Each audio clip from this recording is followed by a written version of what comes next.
ça c'est fichu, ça c'est fichu, ça, ça, ça. Dans chaque champ de vigne, on constate les dégâts. Parce qu'un épisode de grêle, c'est du vin en moins dans les caves, et du vin en moins, c'est des comptes qui ne se remplissent pas. C'est un coup au moral c'est assez dur à encaisser, quoi. Et c'est d'autant plus dur à encaisser que ces viticulteurs pensaient être désormais à l'abri du danger. Ils venaient tout juste d'installer ce dispositif anti-grêle, car ce n'est pas la première fois que de telles intempéries s'abattent sur la côte de Beaune.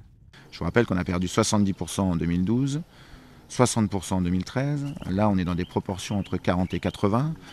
En fait, ces diffuseurs propulsent dans l'air des particules d'argent ou de cuivre. Ça permet de réduire de moitié normalement la grosseur et l'intensité de la grêle, mais ça ne veut pas dire qu'il n'y a pas de grêle. Finalement, malgré toutes ces pertes, les viticulteurs, un brin fatalistes, continuent de défendre leur dispositif. Peut-être que ça a marché, peut-être que ça n'a pas marché. Voilà, ça n'a pas supprimé, mais ça a peut-être diminué quelque chose qui aurait peut-être être plus pire encore.